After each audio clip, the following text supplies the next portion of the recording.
Well, today we will speak about the implications of 3D printing, a theme we briefly touched upon in seminar in 2018. I very much look forward to learning, among other things, how far we have come with 3D printing technology and how it may or may not impact the international environment.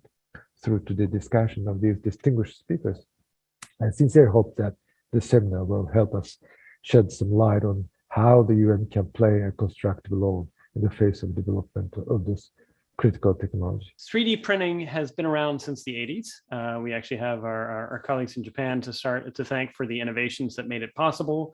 And it's come a long way. In the last 10 years, it used to be that to do 3D printing, you had to have an expensive printer, access to the materials, and they were slow. And while they are still nowhere at the price point or the speed that we want, they've come down dramatically. We're talking about a tenfold improvement. And so what you're seeing now in the world is the good news is 3D printing is becoming democratized. The challenging news is 3D printing is becoming democratized. And I think what makes it particularly challenging is the speed of adoption and democratization of this technology. So it points to, we've got to think about as United Nations, we've got to think about as a society of nations around the world, how can we adapt and detect faster so that we are responding to our environment, which is a governance question as opposed to just a purely technological question. I think also it's important to emphasize that additive manufacturing has lowered a technological threshold to build complex components, both for states, and I think we need to really emphasize non-state actors, including production equipment for fissile materials and chemical or biological weapons. And that's a real concern. So those technologies are already used by some states to produce nuclear weapon related items, such as high explosive lenses in nuclear warheads. Now, also, commercial actors are already benefiting from 3D printing entire rocket engines, which really means that it could potentially ease,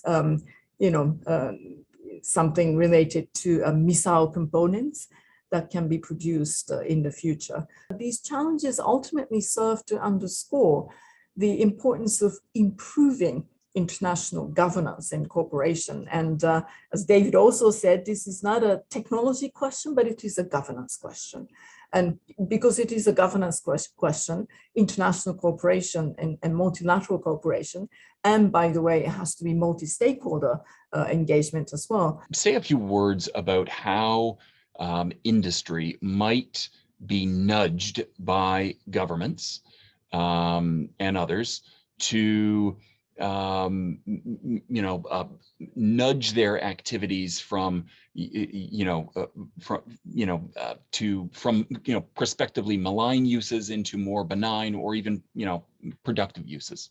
Right. So I loved what the High Representative said, that one, it's about what we're trying to do is encourage norms of behavior and shifting norms of behavior in the direction that we want.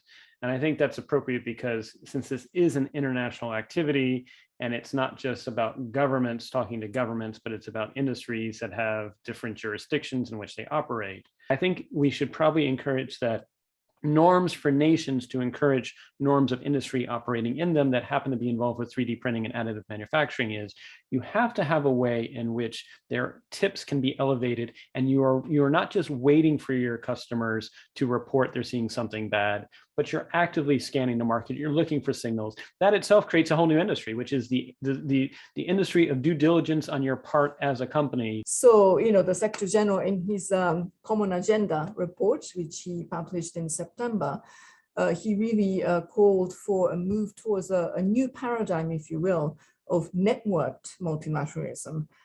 Because it's no longer sufficient if governments just talking to themselves. We need to take a new innovative thinkings and then really focus on, responsible behaviors, of states and individuals, and then through a much more active multi-stakeholder type of engagements, deepen the substance. We've got to think about how we accelerate our involvement of different stakeholders in governance in such a way that is relevant for the challenges ahead.